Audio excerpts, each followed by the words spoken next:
Halo semuanya, apa kabar? Kali ini kita bakal bedah tuntas salah satu AI tool buat riset yang lagi rame banget dibicarain. Namanya SciSpace. Pertanyaannya, apa benar ini asisten riset paling canggih atau jangan-jangan ada udang di balik batunya? Yuk kita cari tahu bareng-bareng. Oke, jadi begini rencana kita. Pertama, kita lihat dulu masalah apa sih yang mau diselesaikan sama SciSpace. Terus, kita bongkar fitur-fiturnya. Kita cek juga gimana performanya di dunia nyata. Janji sama kenyataannya gimana. Dan terakhir, tentu aja kita kasih vonis akhirnya. Oke, kita mulai dari dasarnya dulu ya. Kita semua tahu kan, tantangan yang pasti dihadapi sama semua mahasiswa dan akademisi. Pasti pernah ngerasain kan, ngabisin waktu berhari-hari, kadang berbulan-bulan, cuma buat berenang di lautan informasi yang gak ada ujungnya. Wah, itu proses yang panjang, melelahkan, dan jujur aja sering bikin frustrasi banget. Coba bayangin deh, zaman dulu sebelum ada internet dan AI, kutipan ini benar-benar nunjukin betapa susahnya riset dulu, butuh usaha fisik yang luar biasa cuma buat cari bahan. Nah, masalah fundamental inilah yang coba dipecahkan sama tools-tools canggih kayak SciSpace sekarang. Dan sebagai jawaban dari semua keluh kesah para periset itu, muncullah generasi baru pahlawan super, asisten AI. Jadi, apa itu SciSpace? Simpelnya, ini adalah platform AI yang didesain buat jadi co-pilot para peneliti. Tujuannya, bikin hidup lebih gampang, mulai dari bantu cari, baca, sampai nulis paper penelitian biar jauh lebih efisien. Tugas-tugas yang tadinya rumit kayak bikin tinjauan pustaka atau ngertiin tulisan akademis yang bahasanya tingkat dewa jadi lebih sederhana. Nah, lihat deh, gambar ini nunjukin inti dari SciSpace. Gampang banget kan? Kamu tinggal upload dokumen, dan si AI ini langsung siap bantu kamu bedah isinya. Mau nanya-nanya, minta ringkasan, atau minta penjelasan lebih lanjut? Bisa. Udah kayak punya asisten pribadi 24/7. Oke, sekarang kita intip lebih dalam lagi yuk. Apa aja sih senjata andalan yang ada di dalam SciSpace ini? Wah, lihat daftarnya. Banyak banget ya. SciSpace ini memposisikan dirinya kayak Swiss Army knife buat para akademisi, solusi lengkap katanya. Dari tahap paling awal, cari ide, sampai tahap akhir kayak simulasi peer review sebelum publikasi, semuanya ada. Ini nih, salah satu fitur yang menurut saya keren banget.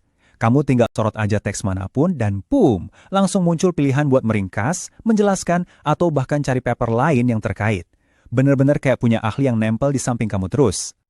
Dan fitur ini, wah ini penyelamat banget. Bayangin, dia bisa bantu jelasin bagian-bagian paling pusing dari sebuah paper. Termasuk, ya itu dia, persamaan matematika yang sering bikin kita garu-garu kepala. Berguna banget kan?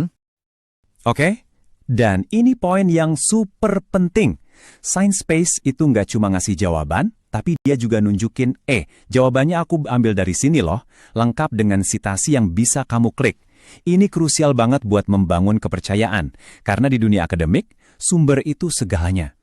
Oke, fitur-fiturnya di atas kertas emang kelihatan canggih banget, tapi gimana performanya di dunia nyata? Apakah semanis janjinya? Nah, sekarang kita masuk ke bagian reality check.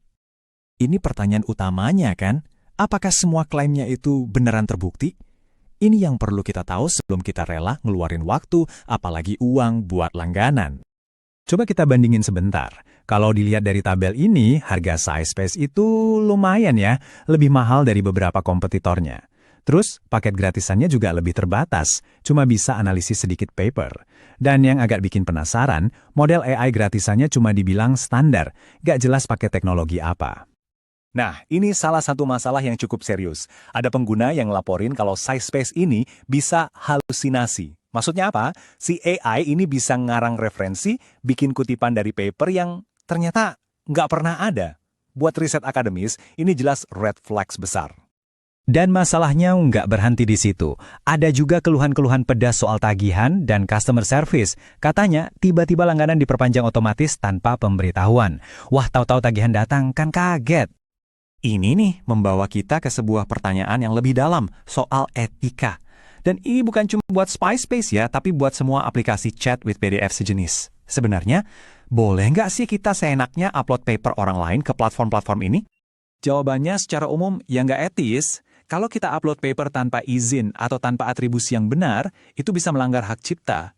Ini jadi tantangan besar buat semua platform AI riset. Gimana caranya menyeimbangkan antara kemudahan yang ditawarkan dengan keharusan menghormati kekayaan intelektual orang lain? Oke, setelah kita bongkar semua, Dari yang bagus sampai yang kurang bagus, apa kesimpulan akhirnya tentang SciSpace? Kesimpulannya nggak hitam putih, bagus atau jelek. Ini lebih kayak dua sisi mata uang. Di satu sisi, janjinya sebagai alat riset serba bisa itu kuat banget. Tapi di sisi lain, ada kenyataan pahit kayak keluhan pengguna, risiko halusinasi, dan isu etis yang nggak bisa kita tutup mata. Pada akhirnya, keputusan kembali ke tangan Anda masing-masing. Pertanyaannya, apakah kemudahan dan efisiensi yang ditawarkan sepadan dengan risikonya? Risiko buat kantong Anda. Dan yang jauh lebih penting, risiko buat integritas akademis Anda? Coba deh direnungkan.